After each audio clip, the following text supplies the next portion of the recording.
মক্কার কাবার মধ্যে কাফেরেরা 360টা মূর্তি ঢুকাছিল, জোরে কোন কথা ঠিক কিনা?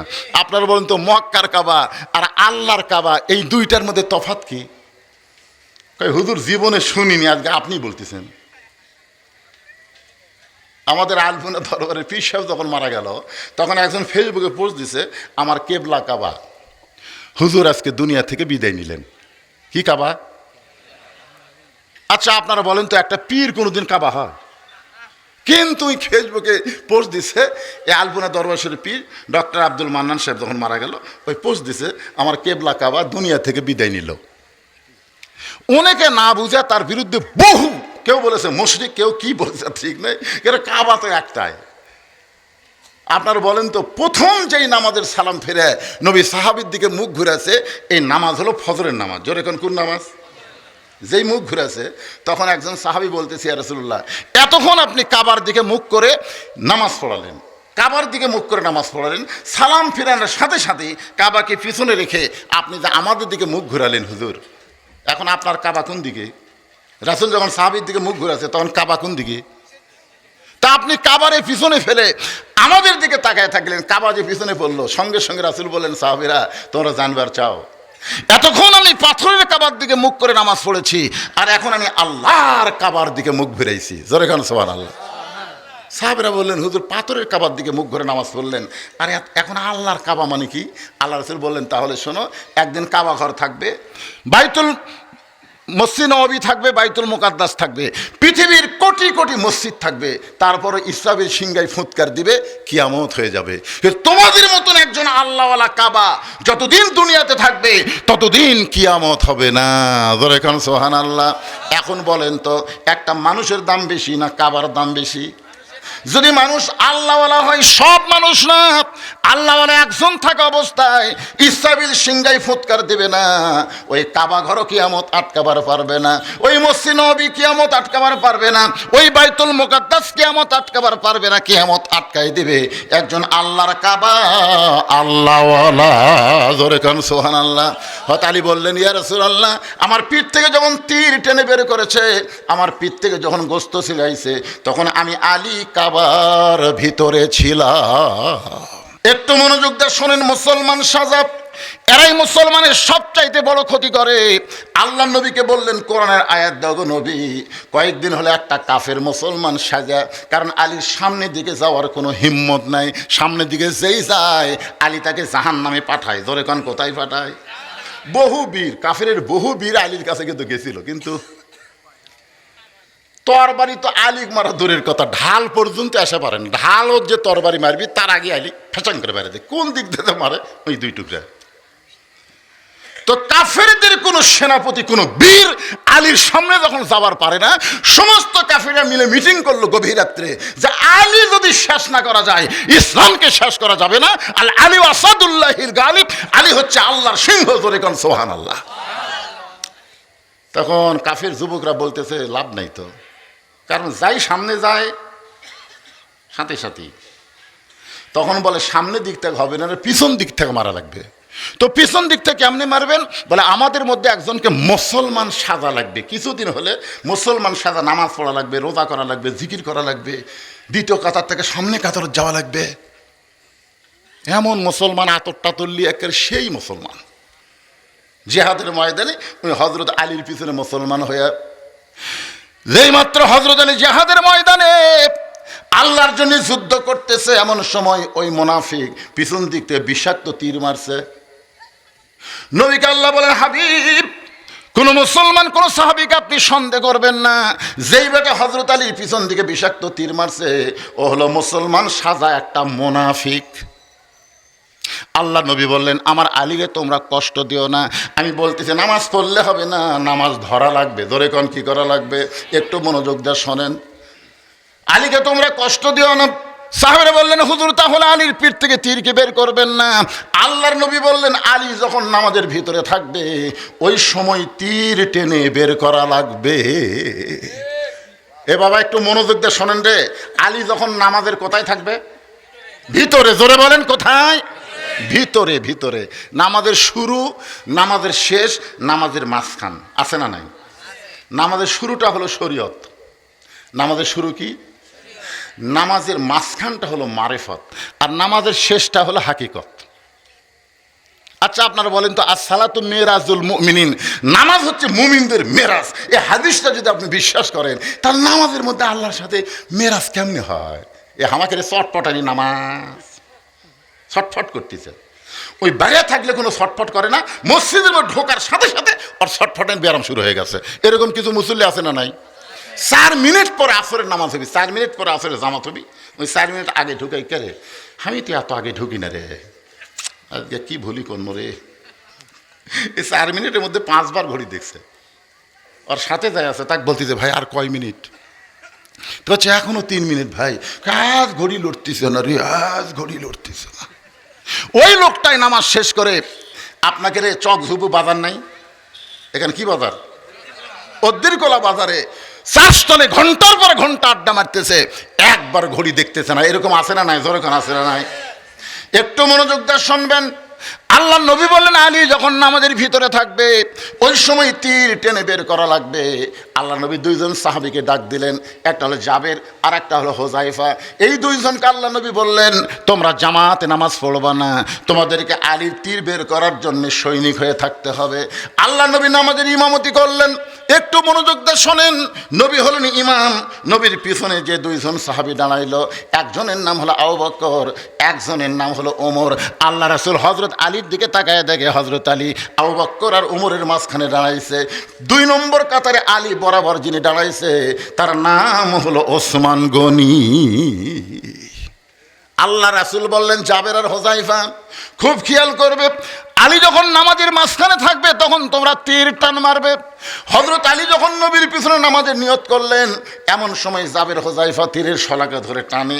হযরত আলী পিছন দিকে আসে, আবার তীর ছেড়ে দিলে ঠিক মতো দাঁড়ায়, কিন্তু জবান দিয়ে কোনো আহা উহু চিৎকার কোনো শব্দ নাই। আবু যর হুজাইফা আর জাবের বলতেছে, যে তীরের শলাকায় হাত দিয়ে হযরত আলী চিৎকার দিয়ে কান্দে, আর সেই তীর ধরে টানি লোকটা পিছন দিকে আসে, আবার সাইডে দিলে সামনের দিকে যায়, মুখে কোনো সাউন্ড নাই। জাবের বলতেছে, এইভাবে টানলে হবে না। আলী যখন নামাজের মাঝখানে যাবে, হযরত আলী যখন নামাজের সেজদায়, ওই সময় 2টা সাহাবী আলীর পেটের উপরে 2টা পা দিয়া এত জোরে তীর টান মারছে, তীর শুধু বের হয় নাই, তীরের সঙ্গে পিঠের গোস্ত পর্যন্ত ছিঁড়াইছে। তার মানে ওই মুসলমান সাদা মুনাফিক এমন তীর মারছে, যেই তীরটা বিষাক্ত তীর, ঢুকার পরে গোস্ত পর্যন্ত পছন্দ হয়েছে। ওই গোস্ত পর্যন্ত যখন ছিঁড়াইল আসরের নামাজের পরে, আল্লাহ নবী সালাম ফিরে সাহাবীর দিকে মুখ করেছে। 2 ওয়াক্ত নামাজের সালাম ফিরে আল্লাহ নবী সাহাবীর দিকে মুখ ঘুরাই, একটা হলো ফজর আর একটা হলো আসর। নবী যেই মাত্র সাহাবীর দিকে মুখ ঘুরাইছে, এমন সময় জাবের আর হুজাইফা রক্তমাখা তীর আর গোস্ত নবীর সামনে জমা দেয়। নবী গোস্তটা আড়াল করে ডাক দে বলে, আলী। সঙ্গে সঙ্গে হযরত আলী দাঁড়িয়ে বলতেছে, লব্বাইক রাসূলুল্লাহ, হুজুর আমি আপনার সামনে। রাসূল বলে, আলী রে, তোমার পিঠ থেকে তীর টেনে বের করলো, শুধু তীর টেনে বের করে নাই, তোমার পিঠ থেকে গোস্ত ছিঁড়াইলো। আমি নবী জানতে চাই তুমি তখন ছিলে কোথায়, আমি নবী জানতে চাই তুমি তখন ছিলে কোথায়। আপনারা বলেন তো, আল্লাহ নবী জানে কি জানে না? জোরে কোন জানে কে জানে না? কারণ নবীর পিছনে হযরত আলী সামনে কাতারে নামাজ পড়েছে, আর নবী বলতেছে আমি জানতে চাই তুমি তখন ছিলে কোথায়। সঙ্গে সঙ্গে আলী বলতেছে, ইয়া রাসূলুল্লাহ, আপনি জানার পরেও যখন জানতে চান তাহলে শোনেন, আমি তখন আল্লাহর কাবার ভিতরে ছিলাম। লিল্লাহি তাকবীর। মক্কার কাবা না, মক্কার কাবা না, আল্লাহর কাবা। মক্কার কাবার মধ্যে কাফেরেরা 360টা মূর্তি ঢুকাছিল। জোরে কোন কথা ঠিক কিনা? আপনারা বলুন তো, মক্কার কাবা আর আল্লাহর কাবা এই 2টার মধ্যে তফাৎ কি? হুজুর জীবনে শুনিনি, আজকে আপনি বলতেছেন। আমাদের আলপনা দরবারের পীর সাহেব যখন মারা গেল, তখন একজন ফেসবুকে পোস্ট দিছে, আমার কেবলা কাবা। হুজুর আজকে দুনিয়া থেকে বিদায় নিলেন। কি কাবা? আচ্ছা আপনারা বলেন তো, একটা পীর কোনোদিন কাবা হয়? কিন্তু ওই ফেসবুকে পোস্ট দিছে, এই আলপনা দরবার শরীফ পীর ডক্টর আব্দুল মান্নান সাহেব যখন মারা গেল, ওই পোস্ট দিছে, আমার কেবলা কাবা দুনিয়া থেকে বিদায় নিল। অনেকে না বুঝে তার বিরুদ্ধে বহু, কেউ বলেছে মুশরিক, কেউ কি বলেছে ঠিক নেই, কেন কাবা তো একটাই। আপনারা বলেন তো, প্রথম যেই নামাজের সালাম ফিরে নবী সাহাবীর দিকে মুখ ঘুরেছে, এই নামাজ হলো ফজরের নামাজ। জোরে কোন নামাজ? যেই মুখ ঘুরেছে তখন একজন সাহাবী বলতেছে, ইয়া রাসূলুল্লাহ, এতক্ষণ আপনি কাবার দিকে মুখ করে নামাজ পড়ালেন, কাবার দিকে মুখ করে নামাজ পড়ালেন, সালাম ফিরানোর সাথে সাথে কাবাকে পিছনে রেখে আপনি যে আমাদের দিকে মুখ ঘুরালেন হুজুর, এখন আপনার কাবা কোন দিকে? রাসূল যখন সাহাবীর দিকে মুখ ঘুরাছে তখন কাবা কোন দিকে? তা আপনি কাবারে পিছনে ফেলে আমাদের দিকে তাকায় থাকলেন, কাবা যে পিছনে পড়লো, সঙ্গে সঙ্গে রাসূল বললেন, সাহাবীরা তোমরা জানবার চাও, এতক্ষণ আমি পাথরের কাবার দিকে মুখ করে নামাজ পড়েছি, আর এখন আমি আল্লাহর কাবার দিকে মুখ ফিরাইছি। জোরে কান সুবহানাল্লাহ। সাহাবীরা বললেন, হুজুর পাথরের কাবার দিকে মুখ করে নামাজ পড়লেন, আর এখন আল্লাহর কাবা মানে কি? আল্লাহ রাসূল বললেন, তাহলে শোনো, একদিন কাবা ঘর থাকবে, বাইতুল মসজিদ নববী থাকবে, বাইতুল মুকাদ্দাস থাকবে, পৃথিবীর কোটি কোটি মসজিদ থাকবে, তারপরে ইসরাফিল সিংহায় ফুৎকার দিবে, কিয়ামত হয়ে যাবে। তোমাদের মতন একজন আল্লাহওয়ালা কাবা যতদিন দুনিয়াতে থাকবে ততদিন কিয়ামত হবে না। ধরে এখন সুবহানাল্লাহ।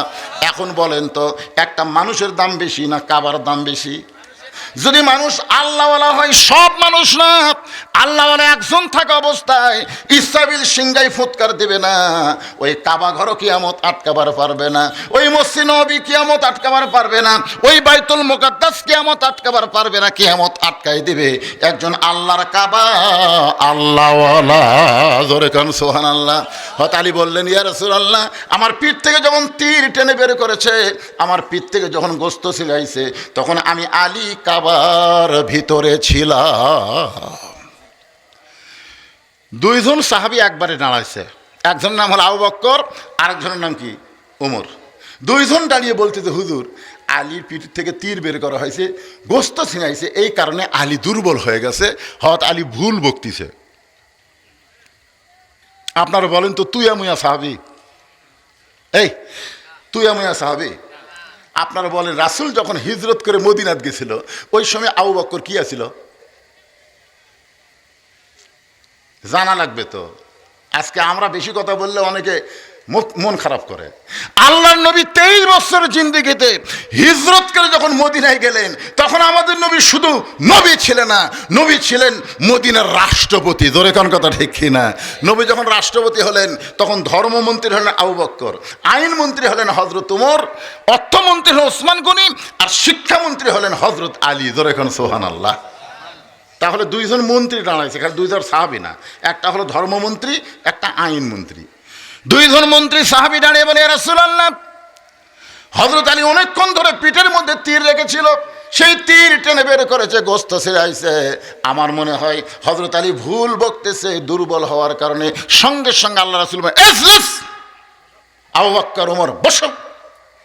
আমি তো তোমাদের কাছে জানতে চাচ্ছি না, আমি জানতে চাচ্ছি, আনা মাদিনাতুল ইলমে ও আলী ও বাবুহা। জোরে কান সুবহানাল্লাহ।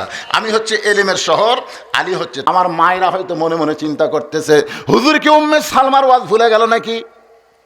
মেয়েদের ধৈর্য কম না বেশি? জোরে কান কম না বেশি? মেয়েরা চিন্তা করতেছে যে ওয়াজ দিয়ে হুজুর ওয়াজ শুরু করলো, এখন পর্যন্ত হুজুর কয় না, হুজুর কি ওয়াজ ভুলে গেল নাকি রে? না বাবা, ভুলিনি রে। কারণ আমি আগে আপনাদেরকে নামাজ ধরাবো। কি ধরাবো? নামাজ ধরা লাগবে ভাজান। নামাজ পড়ে কোনো লাভ নেই। সারা বছর পড়ছে, পরীক্ষা ফেল করছে, ওই পড়ার মধ্যে কোনো লাভ আছে? কি হচ্ছে? চা আমি তেজত খাই না, তেজে আমি চা খাই না। তবে একটা জিনিস আজকে আপনাদের কাছে আপত্তি করব, চা না, চা নয়, আল্লাহর ঘর মসজিদের জন্য আপনাদের কাছে যদি ব্যাগ যায়, যদি রুমাল যায়, আমি কিন্তু যখন উঠছি তখন থেকে এক টানা 1.5 ঘন্টা কথা বলতেছি, আরও বলবো, অসুবিধা আছে? আজকে এই ওয়াজের পর আমার কোনো ওয়াজ নাই যেটা মেরে আর একটি যাওয়া লাগবে, ওই চিন্তা নেই। সারা রাত লয়। এই মসজিদ কমিটির লোকেরা চিন্তা করতেছে যে হুজুর কি দিলেন, ফতুয়া না দান? দানের স্লিপ হলে সেটা দিবেন ভাই রে, এই ফতুয়ার স্লিপ দিচ্ছেন কারে? এই যে কি ফতুয়া, হুজুর সাইজ করবে নাকি আল্লাহ? হুজুর আসসালামু আলাইকুম। আমার প্রশ্ন হচ্ছে, আমরা ওয়াজ মাহফিলে করতে গেলে বাজারে লেখা হয় মসজিদ উন্নয়ন কল্পে ওয়াজ মাহফিল, এই কথাটা কি বর্জন করা যায় না? যদি এই বিষয়ে একটু বলতেন। আমরা নিয়ত করলাম এই মসজিদ উন্নয়নের জন্য। কি লিখছে এটা? এই নিয়তে মাহফিল করলে মানুষের ইমানের কি উন্নয়ন হবে? মানে কেউ নিয়ত করলো মসজিদ কমিটি উন্নয়নের জন্যে, তাহলে কি মানুষের কি লেখছে, মসজিদের উন্নয়ন হবে না কি লেখছে? আমি কিন্তু ওয়াজের প্রথমেই বলেছি আজকের আলোচনা মসজিদের মুসল্লি কালেকশন, জোরে কোন কথা ঠিক কিনা? হ্যাঁ, দেখেন আজকের ওয়াজ শোনার পরে ফজর থেকে মুসল্লি বেড়ে যাবে ইনশাল্লাহ। যদি এই এই গ্রামের নাম কি? চকঝপু, দক্ষিণ পাড়া, আর একটা কি পাড়া? দক্ষিণ পশ্চিম পাড়ার কারা কারা আছেন একটু হাত তোলেন তো দেখি। মানে এই চকঝপুর এই মসজিদের যারা মুসল্লি তারা কারা কারা আছেন ভাইরা একটু হাত তোলেন না কেন? আচ্ছা ঠিক আছে, দেখছেন আমি এক হাত করে তুলবার চাইছি, দুই হাত করে, 8 হাত নামান। এই মসজিদের বাইরে যারা তারা একটু হাত তোলেন তো দেখি।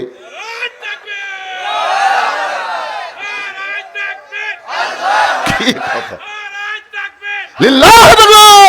হাত নামান, বোঝা গেছে। হায় হায় হায় হায় রে,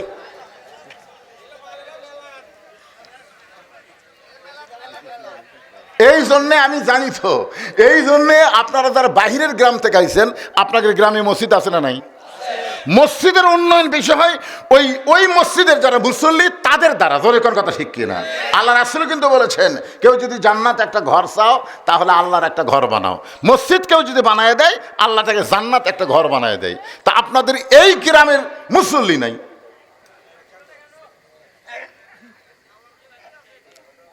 কি কয় কি কয় চলে গেল নাকি?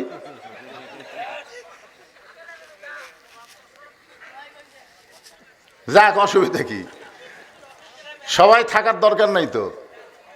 অনেক ধান, অনেক ধান, বারবার বলতেছে অনেক ধান। এক মুরব্বী রাগ করে কয় অনেক ধান না রে, এ ধানের মধ্যে চিটা পাতান আছে। তখন কয় কেমনি বুঝবো? কয় ফ্যান লে আয়, ওই যে বড় ফ্যান লে আয়, দে বাতাস। কয় কেমনি ধর্ম? কয় বাতাস দিয়ে আলগা কর, আলগা করে দেখে চিটা পাতান সব উড়ে যাচ্ছে, ধানগুলো সব এটি পড়তেছে। এখন এগুলো পড়তেছে, এগুলো ধান, সামনে সবগুলো থাকতে পারবি না। যারা চিটা পাতান উঠে যাবি, অসুবিধা কি? আমরা চিটা পাতানলে কি করবো? আমাকে দানাদার ধানের দরকার, জোরে কোন কথা ঠিক কিনা? হাজারো মানুষের দরকার নাই, এমন আল্লাহর বান্দা থাকতে পারে একাই মসজিদের বাদ বাকি সব কাম করে দিবে, জোরে কোন কথা ঠিক কিনা? হাজার মানুষের দরকার আছে। এই মসজিদের বারান্দার টাইলস লাগবে, এক ব্যক্তি এই মসজিদের বারান্দায় টাইলস করে দিতে পারে, পারবেন না আপনি ভাই?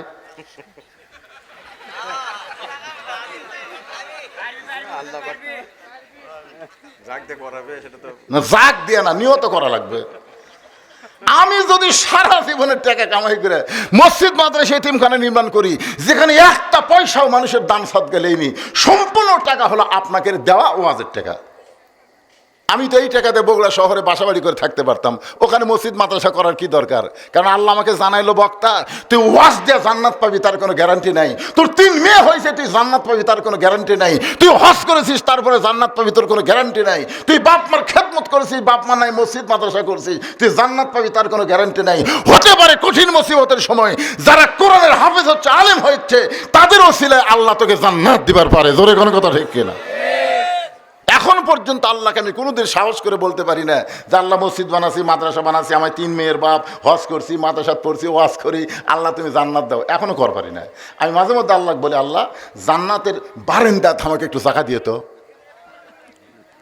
যারা জান্নাতে হবে তাদেরকে আমি একটু দেখবো। আল্লাহ আমার ভিতরে ঢোকার দরকার নেই, আল্লাহ তুমি জাহান্নাম না দিয়ে জান্নাতের বারান্দাতে একটু জায়গা দিও।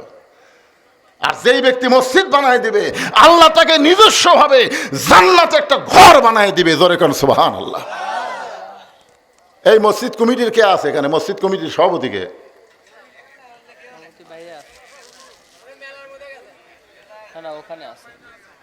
আপনি কি? আপনি ইমাম সাহেব? কেউ নাই মসজিদের, কেউ নাই? তা আপনি কি দিবে কন? দেখি বাবা সিয়ারত বসে আছেন, টাইলস দেওয়া লাগবি কন দিছেন? আচ্ছা ঠিক আছে দিছে, এখন খালি গামছার আদায়, এই খালি গামছা। আপনারা যারা বাহির থেকে গেছেন 10 টাকা 20 টাকা 50 টাকা 100 টাকা যে যা পারবেন। এই মাহফিল কমিটির লোক কোথায় রেখে গামছালা ব্যাগ নিয়ে ভেতরে নামো, নামো। 5 মিনিটের মধ্যে আদায় কমপ্লিট করে এক টানা ওয়াজ হবে, জোরে কোন ঠিক কিনা? উম্মে সালমা নবীর 3টা শর্ত দিছে, নবী বলেছেন শর্ত পুরা করে হলেও তোমাকে বিবাহ করবো ইনশাআল্লাহ। এই ওয়াজটা আপনাদের জন্য না, আমার মা বোনদের জন্য। আরে মা বোন যে ভালো হলে আপনাকে কি মজা হবি ভাই। আজকে সব জায়গায় শান্তি আছে, বাড়ির শান্তি নাই। জোরে কোন কথা ঠিক কিনা? সব জায়গা আমাদের শান্তি, রাস্তাত ঘুরতে শান্তি, বাজার করি শান্তি, যেই বাড়িতে গেছি ওরে বাবারে। আচ্ছা জানা আসেন আসেন।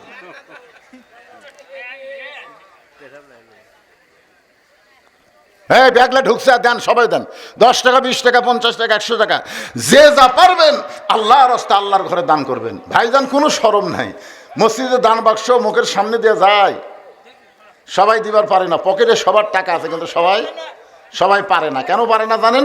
মিন শারিল ওয়াসওয়াসিল খান্নাস, শয়তান ধোকা দেয়। শয়তান ধোকা দেয়। 100 টাকার লোট আছে, 50 টাকার লোট আছে, 500 টাকার লোট আছে, 20 টাকাতে নাই, 20 টাকা নাই দেখে ওই দান বাক্স মারে ঠেলা। তা আপনাদের কাছে যদি মনে করেন ছোট লোট নাই বড় লোট আছে, আপনি যেটাই দিবেন আপনার নামে ওইটা জান্নাতের ব্যাংকে আল্লাহ অ্যাকাউন্ট করে দিবে। দেন দেন দেন। এ আবার ব্যাগ ছাড়া হাতের মধ্যে নিচ্ছে, নি কি মসজিদ কমিটির লোক? আচ্ছা ঠিক আছে, লোক ওটাই কেশিয়ার। কে বাবা কেশিয়ার তুমি? হ্যাঁ একটু মহব্বত না জিকির করেন, লা ইলাহা ইল্লাল্লাহ, লা ইলাহা ইল্লাল্লাহ, লা ইলাহা ইল্লাল্লাহ, লা ইলাহা ইল্লাল্লাহ, লা ইলাহা ইল্লাল্লাহ, লা ইলাহা লা ইলাহা ইল্লাল্লাহু মুহাম্মাদুর রাসূলুল্লাহ। সকলে বলি সাল্লাল্লাহু আলাইহি ওয়াসাল্লাম। আল্লাহ রাসূল বলে, রে উম্মে সালমা, তুমি যে 3টা শর্ত আমাকে দিবা, সেই শর্তগুলো কি কি? উম্মে সালমা নবীকে কয়টা শর্ত দিবে? 3টা শর্ত যদি পুরা করে পারেন তাহলে আমি আপনার সঙ্গে বিয়া বসবো। নবী কি উত্তরে বললেন? দরকার হলে প্রয়োজন হলে তোমার 3টা শর্ত পুরা করে হলো আমি তোমাকে বিবাহ করব ইনশাআল্লাহ। উম্মে সালমা বলতেছে, আমার 1 নম্বর শর্ত হলো, ওগো আল্লাহর নবী, আপনি যে আমাকে বিয়া করবার চাইছেন, আপনি কি জানেন আমার আগেও এক জায়গায় বিয়ে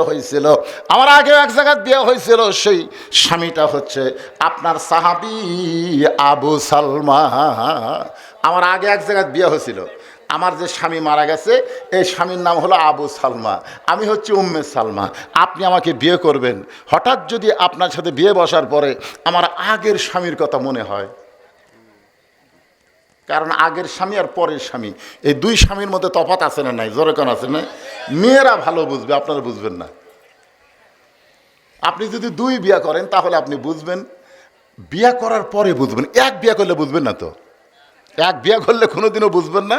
এই জন্য বিয়া করা লাগবে 2টে। জোরে কোন কয়টা?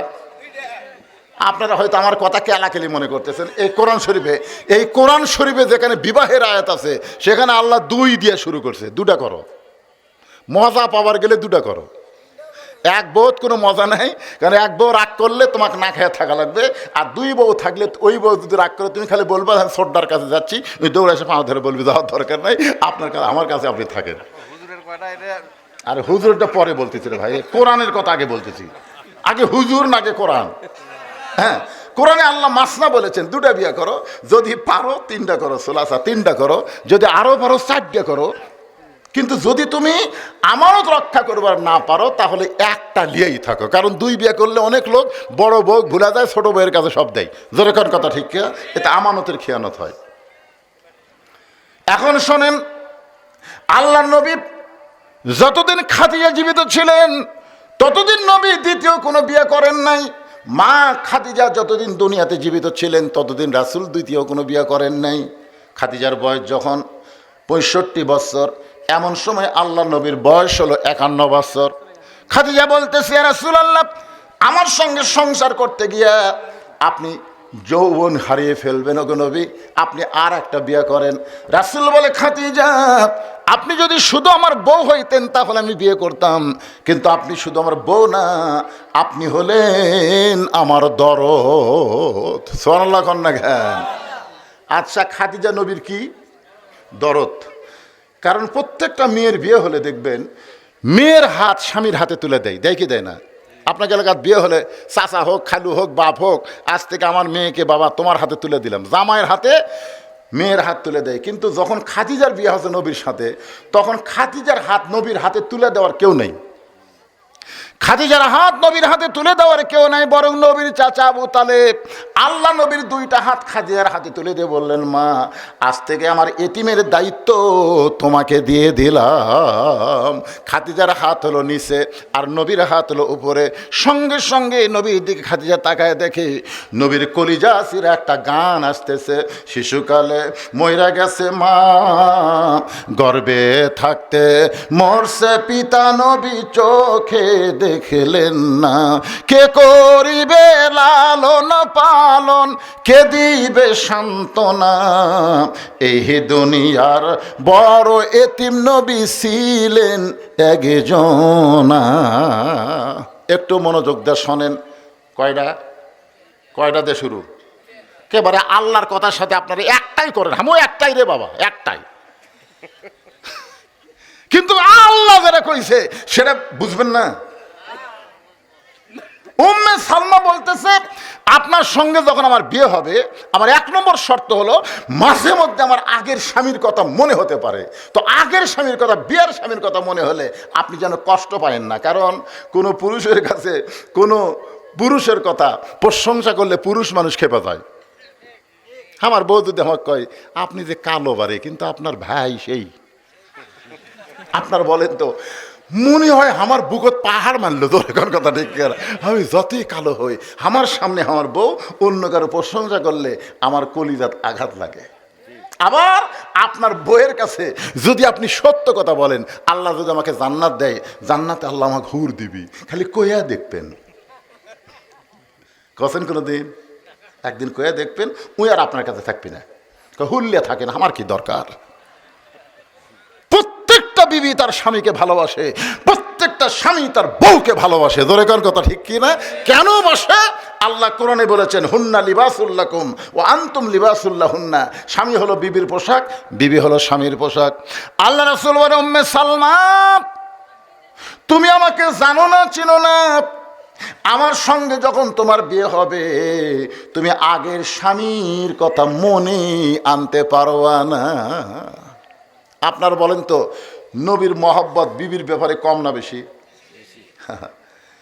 নবী ঘরের দরজা খুলে আছে, এমন সময় উম্মাহাতুল মুমিনিন আয়েশা ঘরের মধ্যে ঢুকছে। যেই ঘরের মধ্যে ঢুকছে নবী আমার দাঁড়িয়ে গেলেন। দাঁড়িয়ে গিয়ে দৌড়ে গিয়ে দরজা জানলা বন্ধ করলেন। আয়েশা কাঁপতেছে আর বলতেছি, ইয়া রাসূলুল্লাহ, আপনার জুতার পরশে আল্লাহর আরশ ধন্য হয়ে গেছে।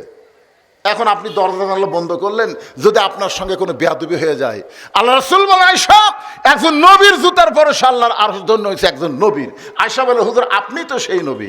আল্লাহ রাসূল বলেন, আয়েশা আমি সেই নবী ছিলাম যতক্ষণ দরজা খোলা ছিল, যেই দরজা বন্ধ হয়েছে আমি আর নবী নাই, আমি হলাম স্বামী, তুমি আমার বিবি। সঙ্গে সঙ্গে আয়েশা দৌড়ে এসে নবীর বুকের মধ্যে মাথা ঢুকায় বললেন, আল্লাহ আমার নবী শুধু বিশ্ব নবী নয়, আমার নবী হলেন পৃথিবীর 1 নম্বর স্বামী। সুবহানাল্লাহ কন না কেন? এক সময় নবীর 9টা বউ ছিল। 9টা। কয়টা? বিয়ে করছে 11টা, কিন্তু অ্যাট এ টাইমে 9টা ছিল। 9 বউ একদিন নবীকে ঘিরে ধরে বলতে, হুজুর বিয়া তো 9টা করলেন, ভালো কথা, কিন্তু এই 9টার মধ্যে ভালোবাসেন কাকে বেশি? সবচাইতে বেশি ভালোবাসেন কাকে? আল্লাহ রাসূল কয়, তো এইবারই জ্ঞানদান শুরু হলো রে। এখন যদি নবী বলে অমুককে বেশি ভালোবাসি, বাকি 8জন কি নবীর ওপর ভক্তি কমে যাবে না? কতক্ষণ যত নবীর বউ হোক তারপরে ভক্তি কিন্তু কমবে। আল্লাহ রাসূল বলল, ঠিক আছে, তোমাদের মধ্যে কাকে সবচাইতে বেশি ভালোবাসি এ কথা আগামীকাল সকালে বলবো, এখনই না। সব বউগুলো চলে গেছে। গভীর রাত্রে সবাই কিন্তু ঘুমাচ্ছে, কিন্তু নবীর পকুত ঘুম নাই, কারণ সকালবেলা 9 জন চাপায় ধরবে। নবী 1 টোপলা খুরমা খেজুর নিয়ে আয়েশার ঘরের দরজাত গেছে। আয়েশা খালি কান ফেলে আছে। দরজা খোলা, কয় হুজুর আমি বুঝতে পারছি 9 জনের মধ্যে বলবার পারেননি, এখন গোপনে বলবার যাচ্ছেন। আল্লাহ রাসূল বলেন, না আয়েশা, সকালবেলা যেটা বলার ওয়াদা দিছি সেখানে রাত্রে বলবো না। বলে তাহলে হুজুর কি জন্য আইছেন? বলে তোমার 2টা খুরমা খেজুর দিলাম, তুমি যেন কাউরে কইও না। হাফসার ঘর যা ডাক দিচ্ছে, হাফসা বের হয়ে বলে, হুজুর কি? বলে তোমাকে 2টা খেজুর দিলাম, তুমি যেন কাউরে কইও না। উম্মে সালমা দরজাত গিয়ে বলতে, সালমা দরজা খুললে 2টা খেজুর দেয়, বলে তুমি যেন কাউরে কইও না। সব দরজায় গিয়ে বইয়ের হাতত নবী 2টা খেজুর দিয়ে শর্ত দিলেন, খবরদার কাউরে যেন কইও না। পরদিন সকালবেলা 9টা বিবি নবী ঘিরে ধরে বলতে, হুজুর এখন বলেন 9 জনের মধ্যে সবচেয়ে বেশি ভালোবাসেন কাকে? আল্লাহ রাসূল বলেন, গত রাত্রে যাকে 2টা খুরমা খেজুর দিছি তাকে সবচাইতে বেশি ভালোবাসি। সবাই খালি মাথা ঝোঁকেন। চিন্তা করেন, যেই নবীকে আল্লাহ এত টেকনিক দিয়েছেন 9টা বউকে সমান ভালোবাসার, আর সেই নবীর সাথে বিয়া হলে আগের স্বামীর কথা মনে থাকবি? আল্লাহ রাসূল বলে, উম্মে সালমা, যদিও তোমার মনে হয় আমি কিছুই মনে করব না, আর আমার বিশ্বাস আমার সঙ্গে যখন সংসার করবো, আমার বউ হবা, তখন পূর্বের স্বামীর কথা তোমার মনেই থাকবে না। আল্লাহ রাসূল বলেন, উম্মে সালমা, 2 নম্বর শর্ত কি? 2 নম্বর শর্ত কি? উম্মে সালমা বলে, ইয়া রাসূলুল্লাহ, আমার যেই স্বামী মারা গেছে জিহাদের ময়দানে, আপনার সঙ্গে যুদ্ধ করতে গিয়ে মারা গেছে হুজুর। আপনি শুনেছি আল্লাহর বান্দারা মুসলমান হয়ে যারা কাফের বেঈমানদের বিরুদ্ধে যুদ্ধ করে শহীদ হয়, আল্লাহ তাদেরকে বিনা হিসাবে জান্নাত দিয়ে দিবে। তাহলে আমার আগের স্বামী জান্নাতি, বিনা হিসাবে জান্নাতি, আর আপনি আমার পরের স্বামী হবেন। আপনি তো জান্নাতের সর্দার। রাসূল বলতেছে, তোমার শর্ত কি সেটা কও? বলে, আমার শর্ত হলো আমি জান্নাতে যাব, আপনিও যাবেন, আমার আগের স্বামীও যাবে, আমিও যাবো, কিন্তু জান্নাতে যাই আমি কিন্তু আগের স্বামী জান্নাতের স্বামী হিসাবে নিব না, আপনাকেই স্বামী হিসাবে নিবার চাই। এখন আপনি কি কন? কথাটা বুঝলেন না? আগের স্বামীকে আমি জান্নাতে, সে যদি বলে আল্লাহ আমার উম্মে সালমা আমাকে দাও, আমাকে চাইলেও কিন্তু আগের স্বামীর সঙ্গে আমি জান্নাতে থাকবো না, আপনাকেই স্বামী হিসাবে জান্নাতে থাকতে চাই। আল্লাহ রাসূল বলে, উম্মে সালমা, তোমার 2 নম্বর শর্ত পুরা করা হলো, তুমি আমার সঙ্গেই জান্নাতে থাকবা। তোমার 3 নম্বর শর্ত কি? উম্মে সালমা বলে, ইয়া রাসূলুল্লাহ, আগের ঘরের স্বামীর পক্ষের একটা মেয়ে আছে আমার ঘরে, আমি যখন আপনার সঙ্গে বিয়ে হয়ে যাবে তখন আমার এই মেয়েটা বড় এতিম হয়ে থাকবে। ওগো নবী, তার আগের বাবাও মারা গেছে, আপনি নতুন বাবা হইয়া যদি আমার এতিম মেয়েটাকে সঙ্গে না নেন তাহলে আমার মেয়েটা বড় কষ্ট পাবে। আমার মেয়েটাকে নিয়ে আপনার ঘরে আমি থাকতে চাই, আপনার সংসার করতে চাই। সঙ্গে সঙ্গে রাসূল বলেন, উম্মে সালমা, তুমি কি জানো না তোমার মেয়েটা যেমন এতিম, তার চাইতে বড় এতিম হলাম আমি মুহাম্মাদুর রাসূলুল্লাহ। আলাম ইয়াজিদিকা ইয়াতীমান ফাআওয়া। আল্লাহ তাআলা নবীকে সব চাইতে বড় এতিম করে দুনিয়াতে পাঠাইছে। জোরে কোন ঠিক কি না? এই 3টা শর্ত পুরা করে আল্লাহ নবী উম্মে সালমাকে বিয়ে করলেন। এখন কথা হলো, উম্মে সালমার মধ্যে নবী এমন কি দেখলো যেইটা দেখার পরে উম্মে সালমাকে বিয়ে করার জন্য নবী ব্যস্ত হয়ে গেলেন। উম্মে সালমার স্বামী ছিলেন আবু সালমা, তিনি হলেন আল্লাহ নবীর প্রিয় সাহাবী। জোরে কোন সুবহানাল্লাহ। বাজান, আল্লাহ রাসূল যখন মক্কা থেকে মদিনায় হিজরত করলেন তখন উম্মে সালমা, তার স্বামী আবু সালমা, মক্কা থেকে মদিনায় হিজরত করতে চাইছিলেন, কিন্তু উম্মে সালমার বাবার এত ধনী হওয়ার কারণে উম্মে সালমাকে নবীর সঙ্গে মদিনায় হিজরত করতে দিলেন না, এমনকি তার স্বামীর সঙ্গেও হিজরত করতে দিলেন না। এখন উম্মে সালমা তার মেয়েকে নিয়ে থাকে মক্কায়, আর আবু সালমা বলে, আমার নবী যাবে যেখানে আমিও যাব সেখানে। জোরে কোন সুবহানাল্লাহ। এখন মেয়ে আছে, বিবি আছে, এখন নবী যাচ্ছে মক্কা ছেড়ে মদিনায়। এখন উম্মে সালমার স্বামী বলতেছে, আমার নবী যেখানে যাবে আমি সেখানে যাব। উম্মে সালমা বলে, কে গো, আমি তোমার বউ আছি, তোমার সন্তান আছে, এইগুলার মায়াকে তোমার নাই। সঙ্গে সঙ্গে আবু সালমা কোরআন থেকে তেলাওয়াত করলেন, ইন্নামা আমওয়ালুকুম ওয়া আওলাদুকুম ফিতনা। সম্পদ আর সন্তান হলো দুনিয়ার সবচাইতে বড় বিপদ। এই সম্পদ সন্তানের জন্য মানুষ আল্লাহ রাসূলকে ভুলে যায়। জোরে কোন কথা ঠিক কিনা? আমি তোমার মায়ায়, সন্তানের মায়ায় আমি মক্কায় থাকবো না, আমি নবীর সঙ্গে হিজরত করে মদিনায় যাব। মদিনায় চলে আসলেন উম্মে সালমার স্বামী আবু সালমা। কিছুদিন পরে মদিনার আবহাওয়া সহ্য করতে না পেরে তিনি অসুস্থ হয়ে গেলেন। অসুস্থ হয়ে আল্লাহ রাসূলকে বললেন, ওগো আল্লাহর নবী, আমার বউ আমাকে অত্যন্ত ভালোবাসে, আমার সন্তানের বউকে ছেড়ে আমি মক্কা ছেড়ে মদিনায় আপনার সঙ্গে হিজরত করেছি, আমি অসুস্থ হয়ে যদি মারা যাই, ওগো আল্লাহর নবী, আপনি আমাকে ওয়াদা দেন আমার উম্মে সালমাকে আপনি বউ হিসাবে গ্রহণ করবেন। তখন আল্লাহ, কুরবানি না। তাহলে আপনারা বলবেন, হুজুর কি কুরবানি? আপনারা বলেন তো, হাসিনার পতন কার কুরবানি দিয়ে শুরু হলো? বুঝতে পারছেন? এটা গরু না খাসি? আবু সাইদ এমন ভাবে নিজের জীবন কুরবানি করলো যেইটা শুধু শোনা কথা না, বাস্তবে আমরা ভিডিও দেখেছি। জোরে কোন কথা ঠিক কিনা? কথা বলেন। গোপনে না, প্রকাশ্যে। দেখেন বুখারী শরীফের হাদিস, যে আল্লাহ রাস্তায় কোনো ব্যক্তি যখন শহীদ হয়, এই শহীদের যন্ত্রণা একটা পিঁপড়া কাটার চাইতেও কম। সেই পিঁপড়া হলো চিনি খাওয়া পিঁপড়া। কোন পিঁপড়া? এই দাই পিঁপড়া লয় রে পাগলা, দাই পিঁপড়া লয়, চিনি খাওয়া পিঁপড়া। আচ্ছা, চিনি খাওয়া পিঁপড়া 10টা যদি আপনার কোনো জায়গায় কামড় দেয়, আপনি কিন্তু আহাও কবেন না, উহু কবেন না, আপনি কবেন কে চুলকাই কে রে, চুলকাই। মানে এই পিঁপড়া কামড়ালে ব্যথা হয় না, একটু চুলকাই। সেই চিনি খাওয়া পিঁপড়া, চিনি খাওয়া পিঁপড়া বোঝেন না? এই ছোট ছোট পিঁপড়া দেখেন না আপনারা, চিনি লাগে।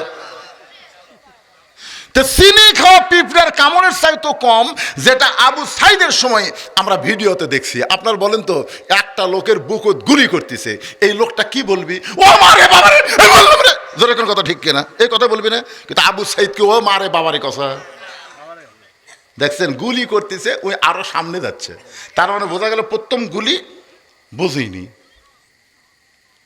আরে পরে যখন আর একটা গুলি করলো, ওই আর এক ধাপ সামনে গেল, তখনও চিল্লি নাই, ও মারে বাবারে, বললাম রে, রাগের কোনো কথা নেই।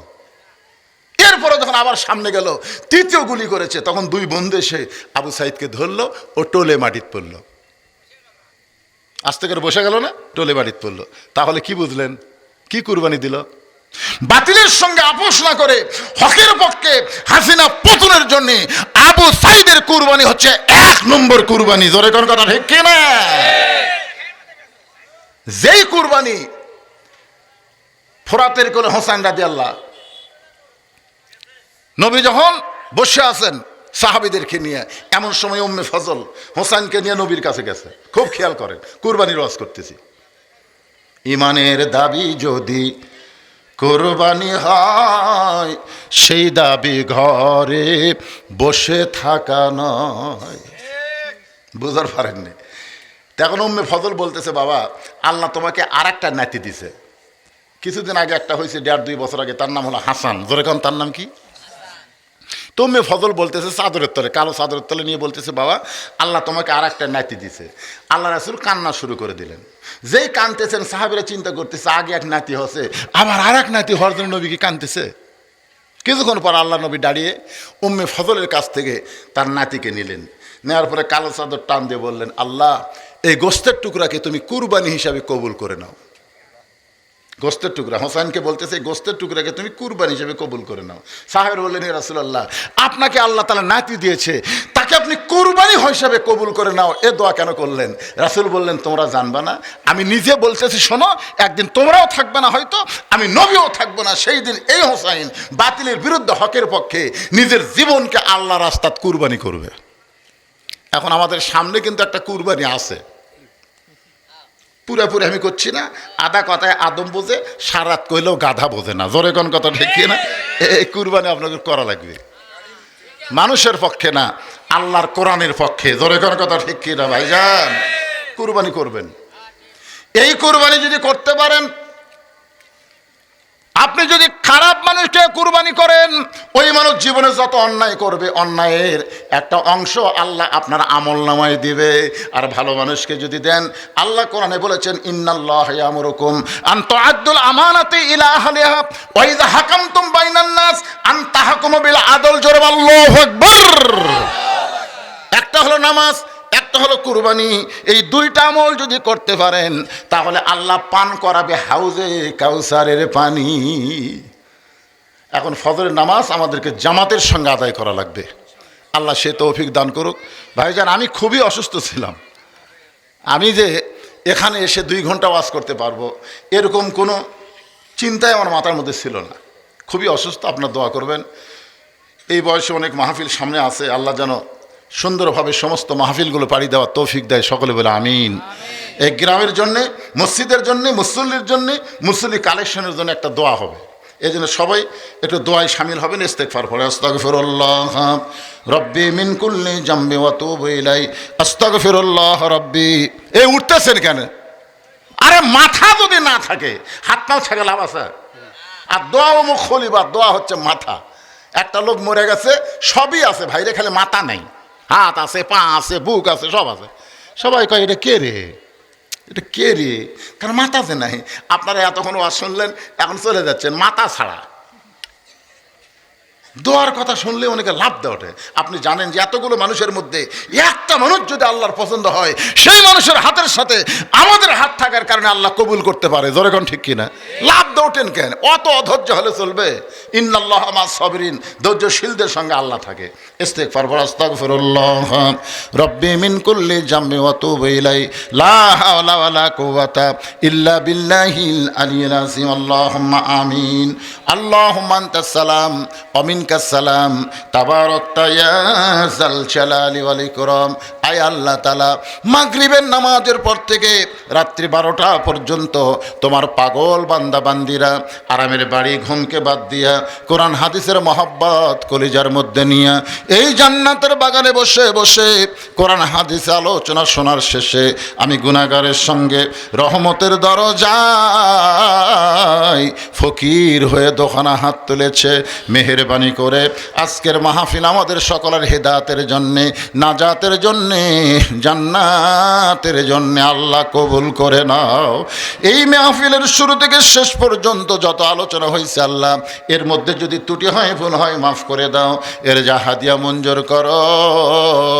সোনার মদিনায় নবী পাকের রওজা মুবারকে আল্লাহ কবুল করে নাও। তামাম আম্বিয়ায়ে কেরাম, আসহাবে কেরাম, তাবিঈনে কেরাম, তাবিঈনে কেরাম, তামাম পৃথিবীর মাটির নিচে যত মুমিন মুমিনাত আছে আল্লাহ, সকলের আরওয়াফের হাদিয়া কবুল করো। ও মাবুদ, আমরা যারা হাত তুলেছি, আমাদের জনম দুঃখনী মা যাদের কবরে গেছে, ছোট্ট একটা শব্দ হলো মা, এই নামের মধ্যে যে কি মধু, যাদের মা নাই তারাই বুঝতেছে। এই দরদের মা যাদের কবরে গেছে আল্লাহ, মেহেরবানি করে মায়ের কবরকে জান্নাতের টুকরা বানিয়ে দাও। বাবার বাড়ি ঘর সবই আছে, আমি সহ আমরা যারা বাবা হারা এতিম হয়ে তোমার দরবারে হাত তুলেছে আল্লাহ, মেহেরবানি করে বাবার কবরকে জান্নাতের টুকরা বানিয়ে দাও। আয় আল্লাহ তাআলা, এই সব দক্ষিণ পশ্চিম পাড়ার জামি মসজিদকে লক্ষ্য করে আজকের মাহফিল যারা কষ্ট করে মেহনত করে এত সুন্দর আয়োজন করেছে, এই মসজিদকে তুমি কিয়ামত পর্যন্ত কবুল করে নাও।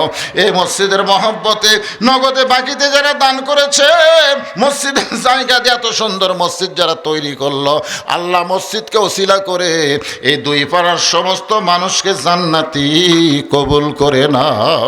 আমি শুনলাম ছোট্ট একটা গ্রাম, আল্লাহ সেই গ্রামের মানুষেরা এত সুন্দর মসজিদ করেছে আল্লাহ, তাদের মনকে তুমি সুন্দর করে দাও, তাদের সবাইকে 5 ওয়াক্ত নামাজ মসজিদে জামাতের সঙ্গে আদায় করার তৌফিক দিয়ে দাও আল্লাহ। আমার মা বোনেরা পর্দার অন্তরালে বসে বসে ওয়াজ শুনলো, আবিদা সালিহা পর্দা নিচে কবুল করে মা ফাতেমার চরিত্র দান করো। আমি অসুস্থ, আজকের মাহফিলের প্রধান অতিথি তিনি অসুস্থ, আমার সঙ্গে যারা হাত তুলেছে, আমাদের মধ্যে যারা অসুস্থ আছে আল্লাহ, সবাইকে সুস্থতার নিয়ামত দান করে দাও আল্লাহ। কে কোন নিয়ত করে হাত তুলেছে আল্লাহ, সকলের নেক নিয়ত নেক আশাকে আল্লাহ তুমি কবুল করো। ভাইজান, একটা মিনিট চিন্তা করে দেখেন ভাই, এখান থেকে বাড়ি যাওয়ার গ্যারান্টি কিন্তু আমাদের কারো নাই, যে কোনো সময় আমাদের মৃত্যু হবে। একটাবার হাতের দিকে তাকায় দেখেন, এ হাত দিয়ে কত কবরে আমরা মাটি দিয়েছি, দেননি হাত দিয়ে কবরে মাটি, এই হাত দিয়ে কত লাশ অন্ধকার কবরে নামাইছি, কত মাইয়াতের জানাজার নামাজে আমরা শামিল হয়েছি। একদিন আমরা সবাই মরে যাব, যেদিন আমাদের মৃত্যু হবে দিনটা যেন জুমার দিন হয়, মাসটা যেন রমজান মাস হয়। ইমানের সাথে ইজ্জতের সাথে এই দুনিয়া থেকে বিদায় নেওয়ার কালে আমাদের সকলের জবানে জারি করে দিবেন লা ইলাহা ইল্লাল্লাহু মুহাম্মাদুর রাসূলুল্লাহ সাল্লাল্লাহু আলাইহি সাল্লাম। আসসালামু আলাইকুম ওয়া রাহমাতুল্লাহি ওয়া বারাকাতুহু।